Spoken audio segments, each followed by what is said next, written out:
What's going on, boys? Welcome to Season 2, Episode 2 of the Do I Want to Know podcast. It's your producer, Frankie Iantorno, and the boys, Marc and Mitch, are joined by Kyle Moore, where we talk about mental health, a little pop culture, and we're going to throw in some open book. Stay tuned. You're not going to want to miss this. Welcome to life in a pandemic. Boring, lonely, dull. Where can we look to find something entertaining? Where do we turn? Introducing Mitchell Cupcake Cairns, a workout addict, a man who wears his heart on his sleeve, who can also talk about the softer things in life. In his opposing corner, we have Marc 365 Vicioso, the most passionate paisano you've ever met, the movie connoisseur and the most driven man from the home country. In the middle of the two is Frank the Tank Iantorno, the mediator and the nicest guy in the room. They debate like politicians, give advice like therapists, and they bicker like soccer moms. But with everybody's good side comes secrets from the past we are craving to find out.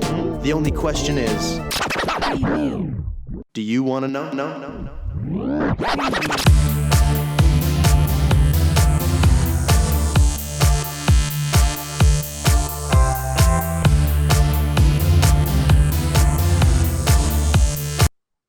Boys, what's going on? Oh man, look who it is. Kyle, how are you, man? I'm doing good, dude. Honestly, I'm doing really well. Being back home has been great. So You're from the East Coast, right? So you're on the East Coast right now. yes, sir. New Brunswick. Oh man. Born and bred, baby. Well, not born. Born in Ontario, but bred around here.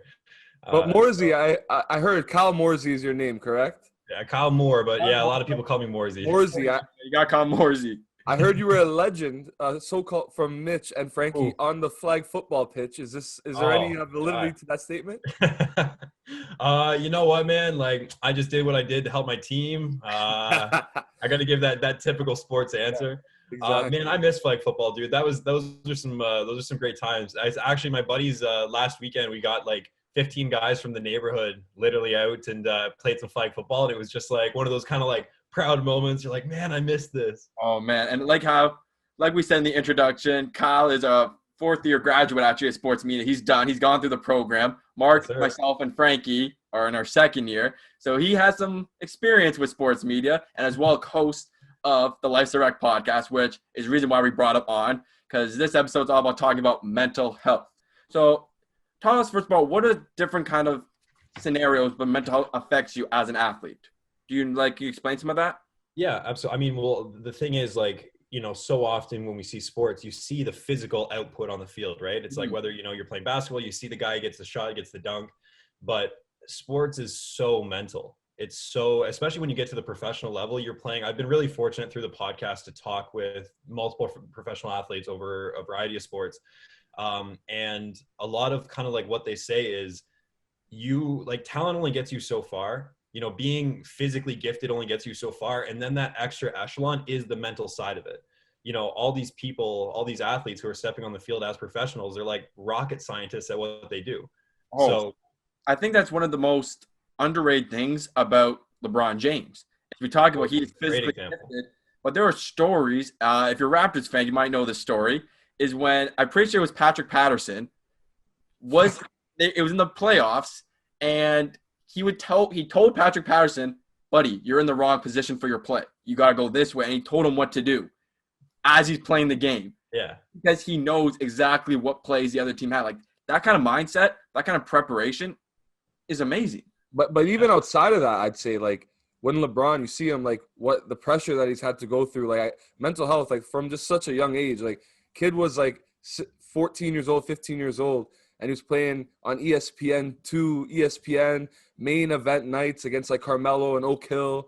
And he's been declared the GOAT before even anything. Like Michael Jordan never had to go through that. And that's something you got to really appreciate with LeBron. All that pressure, and it's in the social media era as well. He's dealt with it all. He's lived up to everything. Like you cannot say like the expectation for LeBron keeps going up. And yes, people are like, oh, he didn't win this championship, didn't win that. But he still meets everyone's expectation of being who he is. I think he's been, for the full decade of the 2010s decade, the best player. When's the last time we saw someone every year in year out be the best player? Jordan, obviously, in the 90s, but still. Like, Yeah, it's unprecedented, like the run he's on, and hopefully he gets a job done again. You never know. But here, one thing I want to talk about, especially with sports, is I definitely know you saw it, Kyle, the Channing Frye and Kevin Love video on the Players Tribute one, where they talked about mental health and talked about that toxic masculinity when you say you kind of lose that side of your masculinity when you become vulnerable. And they were telling people, or coaches were telling Kevin Love, who is former LeBron James teammate, and he said, I want you to show no emotion, but play angry. Mm-hmm. What are your thoughts about that whole situation as athletes that way? Yeah, well, I mean, like, see, the Kevin Love example is when you talk about masculinity and sports, they've always kind of been like tied, right? It's always one of those things where it's like you see, even in women's sports, a lot of the time, like how people present that is in a very masculine way. So like, there's always been this very clear narrative that masculinity and sports are one and the same. But I think that like what we're seeing in just society in general and in the world of mental health is one of the most masculine things that you can do is be open and vulnerable. Mm-hmm. Like to show so much strength to say like, hey, I know that you see me on TV and you see me putting up these points and you see the actual external product of everything that's going on. But deep down, like I'm struggling. No, definitely. I think I completely agree with that because I feel like people think of these athletes as like not human. They're above, but these guys are human as much as we are. We've seen that with even the kind of protests this year about the whole against civil kind of protests that we've seen. But Mark, what are your thoughts on this? Yeah, like I think he made a beautiful point there. Like that steely, like almost movie cliche of like those guys like gotta get the job done, boys. Gotta go in tonight and wreck it up. Like that is just so not it. Like you, Kyle, you played sports obviously before, and I used to play basketball. I know Mitch used to play basketball, and like when you're on the court, even like us, like to a much lesser extent, because like we never made it to the heights of like Kevin Love or like some of these guys, but like even when you had a bad game or like even like when you're dealing with stresses in your life with like relationships, school, stuff like that, it stresses on you just like that when you have a bad game or like when you're just not feeling it, and it's tough to sometimes maintain that level-headedness and that calmness. So just being okay with expressing your emotions and having that isn't a bad thing. And I think that's something that this decade, 2020 from on, that's something we got to get out of life. You know, if you want to have an emotional talk, we're not going to shy away from that. You know, we're not going to be like, oh, we're men here, you know? Absolutely. Hey, if 2020 has shown me anything, it's that like our time is pretty limited. You know what I mean? It's like life can change incredibly drastically. Some guy in China can eat a bat and all of a sudden I move back in with my parents. So exactly. Like, yeah. So like you kind of just, I think it's like it's a bad time to keep things in right now. And I really think that going forward, that's something that needs to shift, especially in the world of sports and with men.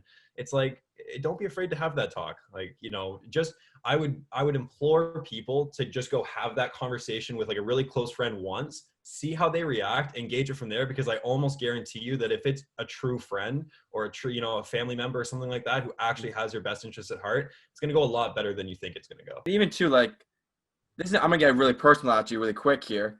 Something I don't share often, but in high school, my parents actually had me tested for ADD. Mm-hmm. And it came back that I actually had a minor case of attention deficit disorder.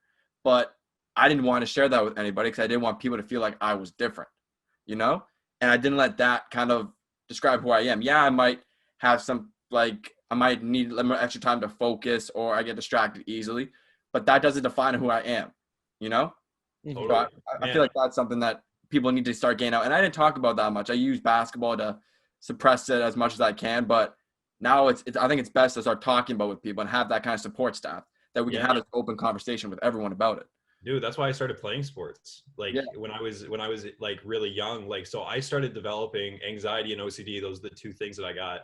Mm-hmm. And I started developing those, like, I guess you could say like tendencies when I was really young. Like I can remember like as far back as being like 6, 7 and having a lot of the thoughts that I have, like even still to this day. Mm-hmm. And so it was one of those things, like when I played sports, it was an opportunity for me to kind of channel the negative. So like, for instance, OCD, it makes me process things really quick. So like I overthink a lot of things, but when I was playing sports, that was great. because when I was playing a cornerback in high school, you're reading the entire field and you're processing it so quickly. Yeah. And it was one of those things where it was kind of fun to be able to use this really big negative in my life, and sports allowed me to use it in a positive way. So it was a good way of like channeling it and really learning more about myself and what I was going through. So like, if I hadn't played sports, like, I don't know where I'd be right now, but it definitely wouldn't be in the position that I am now. It was just like, it was a huge like first step in my mental health journey, was literally just playing sports. 100%. I think that's what's the most important thing is you need to learn from, like, even though that people might count it as like not a disability, but that kind of that struggle that you have that's different from somebody else's. Use the information you have to make yourself better. Mm-hmm. Like, you learn a lot of things about yourself, especially when I got tested for this stuff. Things that I learned that, they give you like the 98th percentile and stuff or whatever. I was 99 in spatial things. Weirdly, like, it was just weird that I could see things differently than everybody else. So that's kind of stuff you want to use, like when you're maybe designing something, when you're looking at something, when you're looking at a sports game, you're looking at all the play, how they move, the movement, everything. That's something that helps me, and I feel like I have that edge on people with that, and I take advantage of that. So I feel like that's what people need to do when they learn more about themselves. Yeah, you've been dealt a shitty hand of cards, but sometimes you got to play them. Exactly. But I know, Marc, you wanted to talk about more some of the relationship and of mental health too, right? Yeah, for sure. So, Kyle, like, if you don't mind me asking, I like to get a little personal sometimes. Have you had any like girlfriends or like anything like that? Yeah, I had a long-term girlfriend from first year university to third year university, I believe. So that was actually like I had one girlfriend in high school who I dated for like 3 months. So that was like my first relationship, essentially, like my first legit relationship, and also an almost 2-year relationship. So yeah, that was the big one for sure. Okay, so 2-year relationship, 3 months. So you've had your fair share of like time with just a significant other to talk about stuff like this and have just a mutual relationship where everything is. But what would you say is the most important part when finding that balance? What would you say is the right balance between just having too much like emotion, showing too much of like your mental health? Because I feel like that's a lot what the mental health side is. Like, the people are almost afraid to sort of express themselves to their partner or their something like that because they don't want to come off too emotional or clingy, or they don't want to get hurt in that sense too. So how would you say one or yourself in this instance would strike that right balance between having that talk and sort of just coming back and saying like, okay, this one I'm gonna keep to myself? Great question. Yeah, well, I mean, first of all, I'd say that I didn't have that balance. Like, I definitely would say that the relationship that I was in was a toxic relationship, but it wasn't just her or just me. It was one of those things where it was a very much like, I didn't know. We could literally talk about this for hours because there's so many different like aspects to pick from. But yeah, so basically, like, I was in a really dark spot when we started dating, and I thought that if I loved somebody so much, I'd eventually start to feel that love for myself. And so I fell into this really weird trap where I was super clingy. I was super like always, was always around and never wanted to say anything to step on her toes. Like, you know what I mean? I never really spoke my mind. I was very much like a yes man. And so I definitely I gave up a lot of who I was just to try to be like the perfect boyfriend. And that was something that I was so worried because of the mental health issues that I was going through. I was so worried about losing this person that I was so set on doing whatever it took, like just everything. Like, and one of the things that I would do that was incredibly unhealthy was, she would talk and she would mention things about like ex-boyfriends or stuff like that, things that she didn't like. And I would instantly latch onto those things and I would try to become the opposite of that. Yeah. And so I completely instead of being Kyle Moore, I was a little bit of this guy, a little bit of this guy, a little bit of this guy, a little bit of this guy. Mm-hmm. And I didn't know who I was anymore. So definitely certain situations she didn't handle the best, but definitely the environment that I created, because of the fact that I didn't take the necessary steps to deal with the stuff that was going on in my own life, definitely created a really tough environment for a relationship to prosper. And that's something that when we first broke up, I was like, oh, this is like all her fault. I was like the best. And then you realize like a year, later, when you really do a lot of thinking and a lot of healing, and you're like, oh shit, like fuck, I wasn't a great boyfriend either. Like because I wasn't even like, I wasn't the guy that she was like, oh, like I love Kyle. I was like, oh, I'm not Kyle anymore. I'm all of these guys because I want to be the perfect guy for you. So I'm going to take the best part of this ex-boyfriend, the best part of this ex-boyfriend, and try to make that me. And that just didn't work, obviously. You know what, Kyle? You're kind of actually like hitting me hard here, actually, because that is something that I think about all the time. I haven't had that kind of serious relationship yet, but when I think about if I did, that's the kind of person I want to be. And now I'm rethinking that right now, because you always want to be the best. You want to be the best boyfriend to this girl, whatever girl is. And when you hear things about an ex, your mind is, I ain't gonna be like that. I'm gonna be the complete opposite. Yeah. So you can see I'm actually the best. Yeah. But now you're just saying that is literally blowing my mind a bit. So Mark, you're gonna have to take over for me because I'm like, no, like I agree. Like I just want to say, because this is something, as like Kyle said, you could go into like different aspects of mine. This could be a whole 3-hour like deep dive type of thing. But I think it's important. I want you to know this too. Like and this is something I struggled with for a while. It's like you got to recognize that you're a catch too. You know, you got to recognize that the girl is you're a good guy too. You know, you're worth a lot too. It's just not about pleasing the girl. And like obviously we all have that thing when we're in love and we want to feel that way. But it's also important to be like, okay, but if she's moving like this and I don't like that, don't be afraid to voice your opinion and voice what your side of the story is. Because in a lot of the times, girls can respect that and they see that and they're like, okay, he knows what he wants. He knows that like this isn't going to be like her running the relationship. This is going to be us together and we're going to figure this out. And if it doesn't, well, not to be cliche, but like there's other fish in the sea. Dude, I'm so glad that you brought up confrontation, because I think that like confrontation is the like healthiest form of expressing yourself in a relationship. Yeah. Like I grew up in a household where confrontation was like frowned upon. Like if I ever fought with my sister or, you know, I was arguing with my parents, it was one of those things where you always kind of got the feeling like if you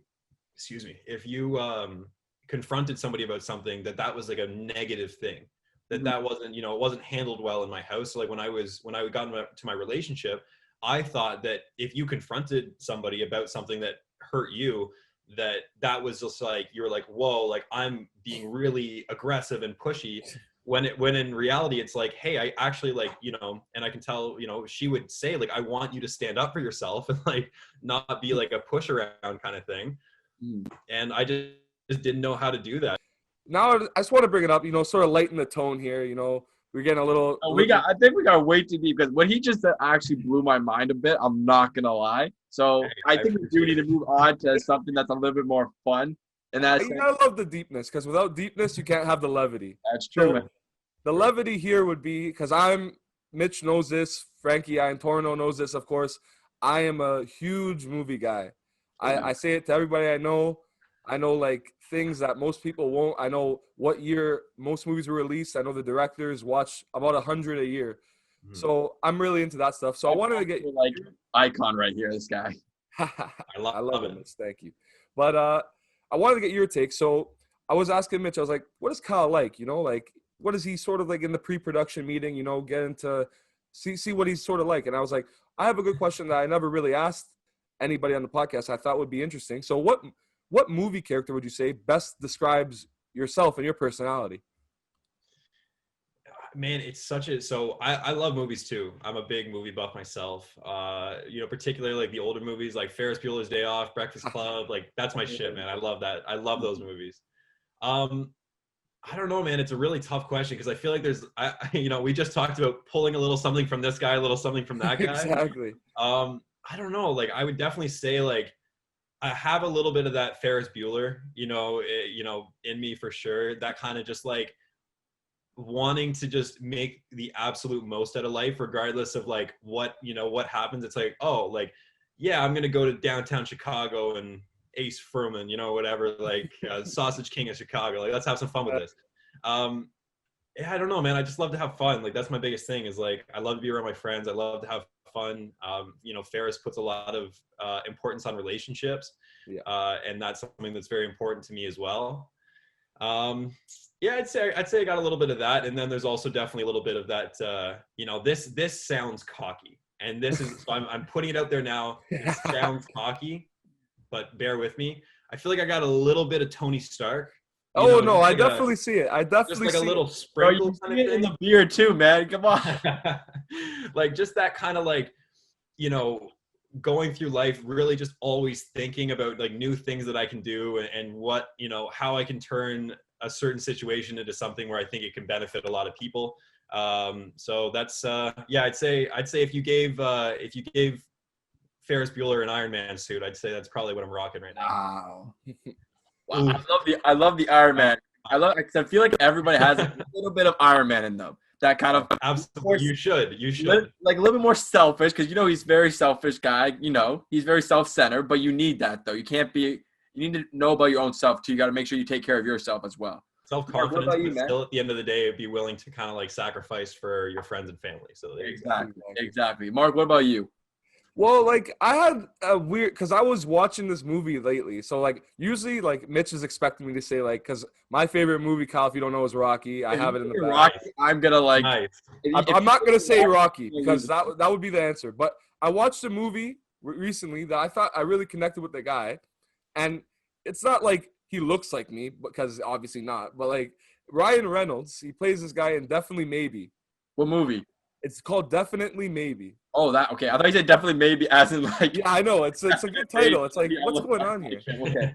And he just plays a guy that's like, he's running like this vice presidential campaign, and then he meets these 3 different girls at 3 different times, and the story starts, and he's telling his daughter about which girl that he ended up with, pretty much, and you have to try and figure out as the audience which one is actually her mom. I just remember the movie. So. Yeah. So I felt like he in that movie was like very similar to me because he would overthink a lot. And that's like one of my main things. I overthink things and it sort of runs through my mind. So he was overthinking like the littlest things that were happening with like, he had Isla Fisher in it. She was, by the way, very nice in that movie. But like Isla Fisher, like just have to say. Oh yeah, so he was overthinking it, and no spoilers here, but like he kept overthinking that part, and he kept on going to these other girls and like thinking like, oh, what's going on here? But in reality, if he would have just had that open conversation to begin with, to start with, he would have been there. So I think that's going to be my answer. A little creative answer. Tell the boys. But how about you, Mitch? I'm very curious. So yeah, I talked to Frankie about this, and he actually said some things, but I looked upon this and. Again, I didn't just stick to movies. I looked at TV shows as well. And the one person, I definitely don't resemble this guy in looks at all. Like, you're going to laugh, but personality-wise, Brooklyn Nine-Nine's Terry Jeffords. I love it. The only reason why, and Frankie, I know Frankie will jump in on this because Frankie, we talked about this a bit. He's a workout machine. He works out every day. That's me. I work out absolutely every day, and I give a shit about that. Another thing is, you look at him, you think like, oh, he's like, kind of tough, but he's a softie. He's an emotional, softie kind of guy. That's me. That's 100% me. And then I told Frankie this. Frankie, come on screen right now. Tell everyone what you said as well. There he is. Frankie, the Frank cam. And then Frankie told me this, and I actually was like, okay, it's Terry Jeffords. It just has to be Terry Jeffords. So, I don't know if you guys watch Brooklyn Nine-Nine, but the one thing, and it's always like an inside joke, is he always says, Terry loves yogurt. And if you know Mitch, no matter where Mitch goes, this guy will always order a parfait or something.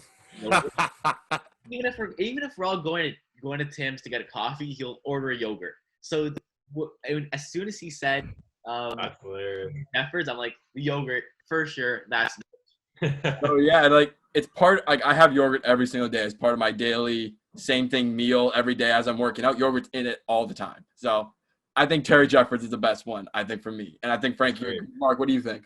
For you, I was thinking it was more of a joke, but I was gonna say Barney from How I Met Your Mother. Okay, Mark. Not at all. Mark, can we have a discussion here? Because you all the time call me, what is it, Mitchell Playboy Cairns. Playboy Cairns, exactly. Playboy Cairns. How am I a playboy? You mentioned this in every episode. How am I a playboy? And Barney, is the king playboy of all playboys. Like, I don't see it, Mark. You need to explain this to me. Why do you? That one, I'll admit, was more just for the bit.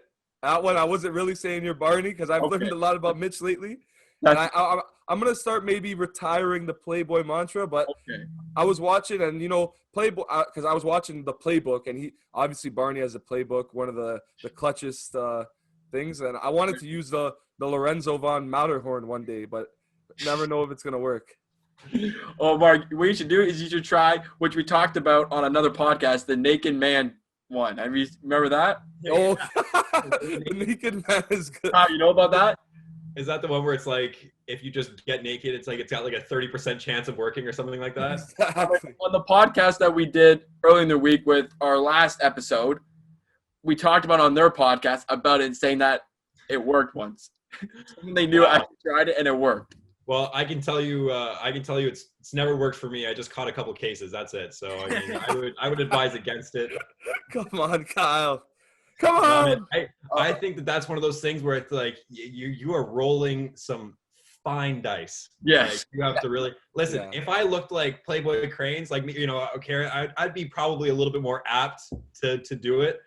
Probably a little harder to turn me down, but quarantine hasn't been friendly to me. Oh man! Oh, I would never do that. Mark knows, Frank knows. I would never do that. I would never be the type of guy to do that. That's not me at all. No, exactly. That's not me at all. But we're gonna move on into the open book segment, which again, the segment of the show is to because sometimes our guests are not so transparent or vulnerable in what they talk about. Which I'm not. Kyle, man, that's not you, man. You went deep, man. You went really deep. We don't even need to do this. I got a whole podcast about it. I got nothing to hide. Exactly. But we do want to talk about this. And so how it works is you're going to give us a question, Mark or myself, no matter who you want. You can ask us anything you want, and we'll ask you a question back, or vice versa. We can ask you first to give you like a thought process. You can answer it, then you can ask this question back. Okay?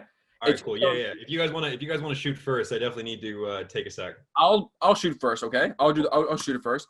So we talked about this in the beginning of the show. We talked about how you're a Seahawks fan, and you got Mark and Frankie here that are Cowboy fans. Very sad, in my opinion. America's team. Not gonna talk about that.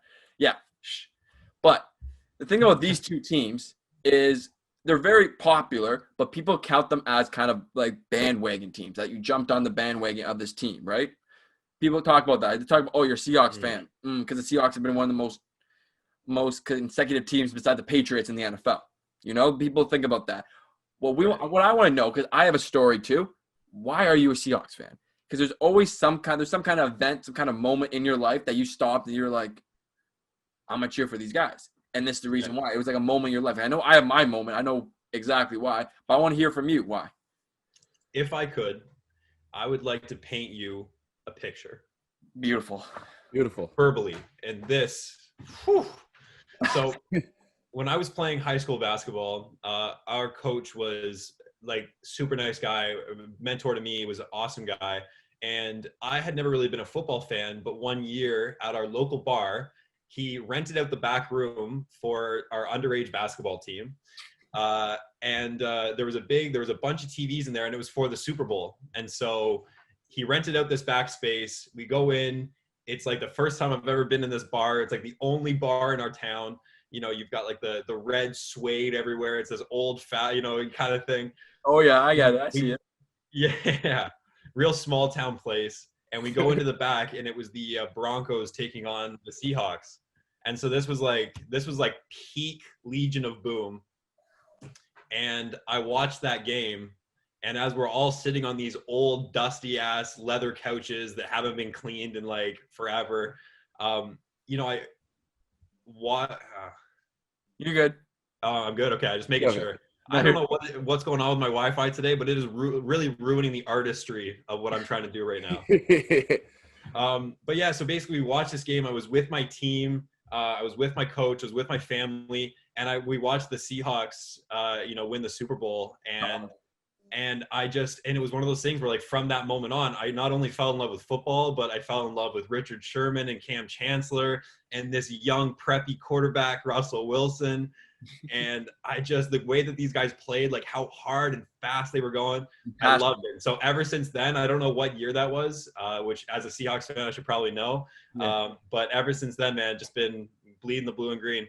Well, it was 2013 when they won. So okay, I thought it was, but I didn't want to say it, mess it up. You can't mess it up. No, they're a bandwagon guy. No, no, and they can't say that. Mark and Frank wouldn't be able to say that. I would never call you that. It's actually very similar to your story. I think most Seahawks fans, if you didn't live in Seattle, became Seahawks fans when they became the Legion of Boom, when they went to the Super Bowl. So that same year, I could say, is when I fully invested in being a Seahawks fan. But as a kid in Canada, I didn't watch the NFL. Right. If I would watch any football, I've been the CFL. Sadly to say, very sad to say, I watched the CFL. But don't be hating on those CFL boys. Those Come guys on, are beast, I'll tell you. Those Argos $3 beers come clutch. Have some good days at an Argos game, man. I'm telling you, dude. I've talked to some of those guys for the podcast, and they're not only are they beasts, but they're some good guys. I will not tolerate any CFL hate here. Okay, no slander on the CFL. All right. No slander. Here we go. Keep it going. But when I played, when I wanted to, because I loved football to play, and you played a Madden, you couldn't play a CFL Madden. They don't have CFL teams. Yeah. So as a kid in middle school, the color that every kid liked was lime green. That was everyone thinks lime green was the cool color, So when I saw these Seahawks jerseys, which has that nice stint of lime green in it, I just love the jerseys. I didn't care. I love the jerseys. And also, one of the games I watched with my dad, one of the first ones, was Marshawn Lynch's Beastquake game when he went against the Saints. One of the first games, we just switched on the TV, just going through channels. This is when, I think it was in 2000 and I think 9 or 8, I think it was around there, or even early, I forget. But we turned on that and I watched that. And then the next time I watched the Seahawks game is when I fell in love with my favorite player, Cam Chancellor, was against the Carolina Panthers in the divisional game where he jumped the field goal twice in a row and had that pick six from the 5 that ran him back. And then ever since then, as I kept watching Seahawks games, the games became so much more interesting, so much more exciting. Then you had the next year after they won the Super Bowl against the Green Bay Packers. One of the greatest comebacks in playoff history, right? And as soon as I kept building and building, that's how I became the love for the Seahawks, and I've kept that all the way till now. But Kyle, do you have a question you want to ask us, or? Sure. Yeah. So I know Mitch. I don't really know Marc's, or and frankly, we've only met kind of once. So yeah. I don't know. Can I fire off a question to all three of you? By all means. All right. Mitch, how many sit-ups do you do in a day, bro? And what is the over-under on mirrors in your room? That's a good one. Mirrors. I love Kyle's taking an unprecedented approach to open book. Just low-key roasts. I love it. I'm kidding. I can tell you I give answers on both of those. Okay, all right. You give me the answers on both of those, and then the real question: why did you start working out? Why? What was the reasoning behind actually starting to go to the gym for the first time? But did we get over under on the mirrors? You really want to know? Because I live in my basement, so I got the whole basement. There is, including the bathroom mirror, there is technically 5 mirrors in my basement.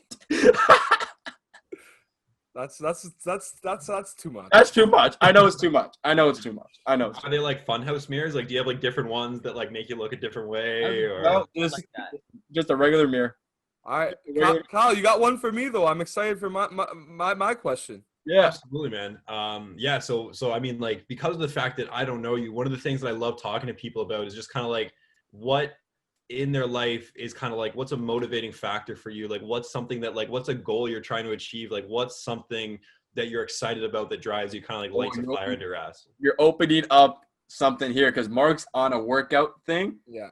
Of 365 days straight working out, and he's on 390. We can't. 290. Well, I messed up count a little bit at some point. The goals is, and it's always been a goal, is just to make it in the sport industry some way. So I've always, since I was young, I wanted to be on air, and that's always just been something that I've wanted to do and have my own thing. And it's turned into recently having own podcast, having an own brand, because that's something that you see people have Joe Rogan obviously has made his fortune off his own name, you know? Billions. And I think that's just something that's so cool. And like, if you can actually do that, you see, like, it was like Drake had his birthday not too long ago. Like, you look at them and you're like, they made names for themselves. And that's one of the main things that drives me, just having that name for myself in the future. And that's what really drives me, I'd say.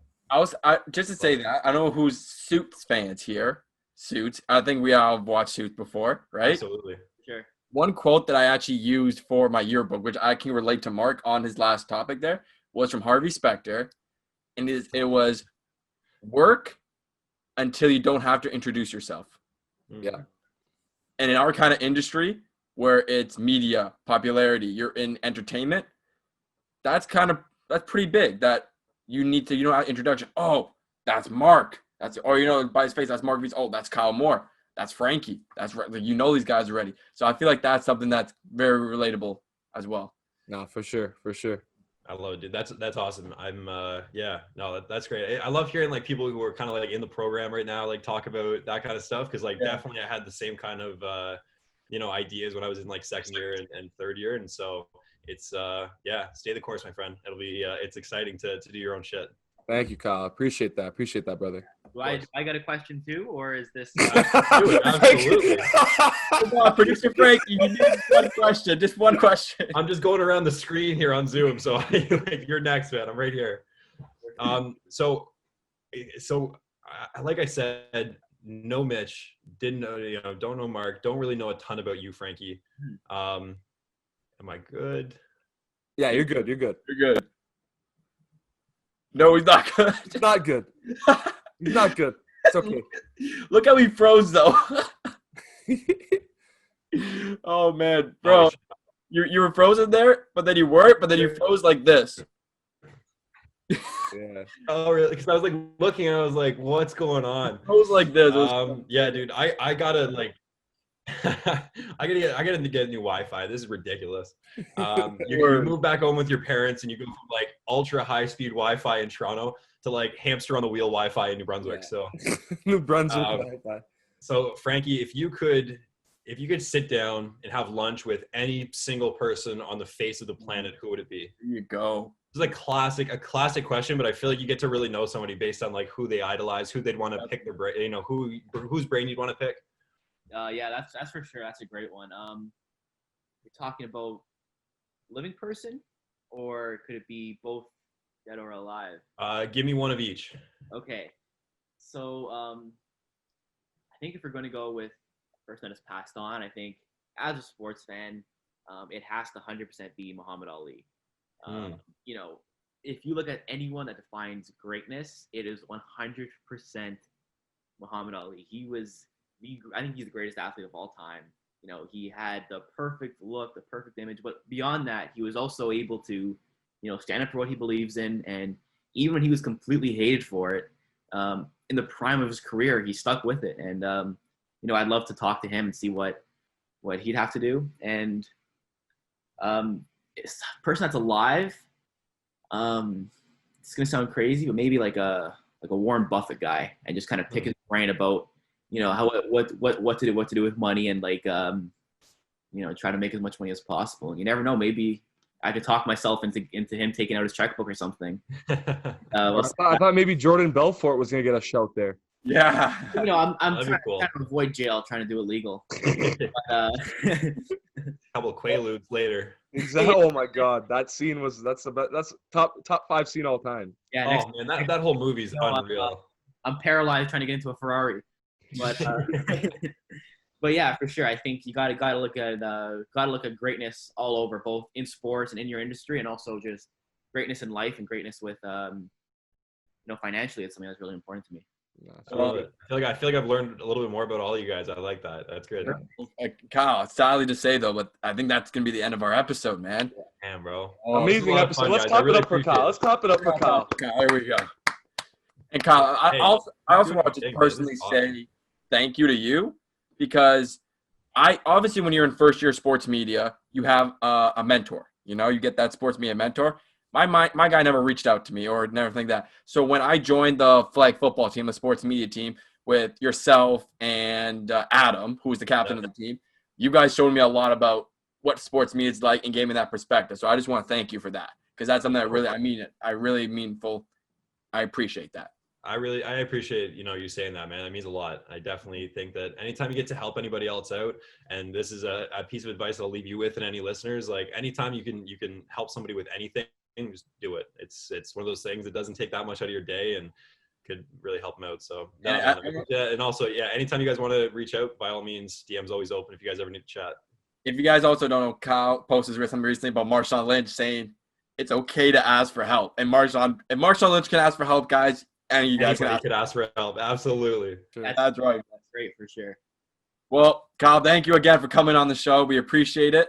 Thank you. And Mark, you want to do your closing, my guy? Yeah, class act. Kyle, follow us at the Sport Board on Instagram, on Twitter. Great thing. Follow and subscribe on YouTube for the Sport Board Do I Want to Know podcast season premiere. Follow also Mike's Direct podcast as well. Yeah, follow that. That's an amazing podcast. Got shout out my boy Kyle. And until next time.